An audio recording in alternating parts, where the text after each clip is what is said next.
Hi friends, প্রতিদিনের মতো আজকেরও চলে এলাম নতুন একটি রেসিপি নিয়ে আপনাদের সামনে। আজকের ভীষণই মজাদার একটি ডেজার্ট শেয়ার করব আপনাদের সঙ্গে, যেটা বাচ্চারা তো ভীষণ ভালোবাসে, সেই সঙ্গে বড়রাও ভালোবাসবে। তবে এটা তৈরি করলে বাচ্চাদের কিন্তু আটকে রাখা যাবে না, এতটাই টেস্টি এই রেসিপি। আজ বানাবো চকলেট পুডিং, খুবই সহজভাবে। প্রথমেই এখানে নিয়েছি 2 কাপ দুধ, সেই সঙ্গে দিয়ে দিচ্ছি আমি 1/4 কাপ চিনি। চিনিটা আপনারা একটু কম বেশি করে নিতে পারেন। এখন দিয়ে দিচ্ছি এখানে 2 টেবিল চামচ কোকো পাউডার। আমি এখানে উইকফিল্ডের কোকো পাউডার ইউজ করেছি, আপনারা আপনাদের পছন্দের ব্র্যান্ডটা নিয়ে নিতে পারেন। দিয়ে দিলাম এখানে 1/2 চামচ আগার আগার পাউডার। এখন এই সমস্ত উপকরণকে খুব ভালোভাবে মিলিয়ে নিচ্ছি। গ্যাসটা জ্বালানোর আগে এই কাজটা করে নিতে হবে, না হলে দলা দলা পাকিয়ে যেতে পারে। সেই জন্য যাতে কোনো লাম্পস না থাকে, পুরো মিক্সচারটা রেডি করে নিয়ে তারপর গ্যাসটাকে এখানে জ্বেলে দেব। যতক্ষণ না ফুড আসছে ততক্ষণ পর্যন্ত অপেক্ষা করব। তবে এটাকে কন্টিনিউ নাড়াচাড়া করে যেতে হবে, যেহেতু আগার আগার পাউডার দেওয়া আছে, এটা কিন্তু নিচে বসে যাবে যদি আপনি নাড়াচাড়া না করেন। সেই জন্য এটাকে একটু নাড়াচাড়া করে রাখতে হবে। তো দেখুন, এখন এটা গরম হয়ে গেছে, ফুটতে শুরু করেছে। এটা খুব বেশি সময় হলে 3 থেকে 4 মিনিট এটাকে ফুটিয়ে নেব, এর বেশি ফোটানোর কোনো প্রয়োজন নেই। এখন দেখুন, এটা খুব ভালোভাবে ফুটে গেছে।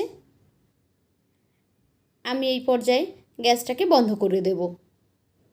এই চকলেটের মিক্সচারটা কিছুক্ষণ ঠান্ডা করে নেব। দেখুন, অনেকটা ঠান্ডা হয়ে গেছে, তবে হালকা হালকা গরম কিন্তু রয়েছে। এই অবস্থাতেই আমি এখানে দিয়ে দিচ্ছি কিছুটা হোয়াইট চকলেট। আপনার কাছে যদি ডার্ক চকলেট থাকে আপনি দিয়ে দিতে পারেন, মিল্ক চকলেট থাকে, যে কোনো ধরনের চকলেট দিয়ে দিলে এর টেস্টটা অনেকটা বেড়ে যাবে। আর এটা একটু হালকা গরম অবস্থাতে দিতে হবে, খুব গরম অবস্থায় দেওয়া যাবে না। চকলেটটা মিলিয়ে নিয়ে এখানে আমি একটা বোলের মধ্যে এটাকে সেট করতে দিয়ে দেব। আমি এরকম বাড়িতে থাকা একটা বাটি নিয়েছি, তাতে করে এই মিক্সচারটা ঢেলে দিলাম। উপরের ঝাঁকটাকে আমি সরিয়ে দিচ্ছি, না হলে একটু দাগ এসে যেতে পারে, যেটা দেখতে ভালো লাগবে না। এখন ঠান্ডা করে নিয়ে ফিরে আসছি। এই যে দেখুন, এটা ঠান্ডা হয়ে গেছে আর খুব ভালোভাবে সেট হয়ে গেছে। এখন এটাকে আমি ডিমোল্ড করে নেব। একটি প্লেটের উপরে এটাকে উল্টে দিচ্ছি। একটু সময় এভাবে রেখে দিলে এটা কিন্তু ইজিলি ডিমোল্ড হয়ে যাবে। এই যে দেখুন, লুকটা কত সুন্দর এসেছে, একদম দেখেই খেয়ে ফেলতে ইচ্ছে করছে। এতটা টেস্টিও হয়েছে এই চকলেট পুডিংটা। দেখতে যত সুন্দর, খেতে তার থেকে অনেক বেশি টেস্টি। আমি উপর থেকে একটু হোয়াইট চকলেট দিয়ে গার্নিশিং করে দিচ্ছি। আপনার কাছে থাকলে দেবেন, যদি না থাকে না দিলেও এই চকলেটটা অনেক বেশি টেস্টি লাগবে খেতে। এখন এটাকে আমি কেটে সবাইকে ভাগ করে দিয়ে দেব।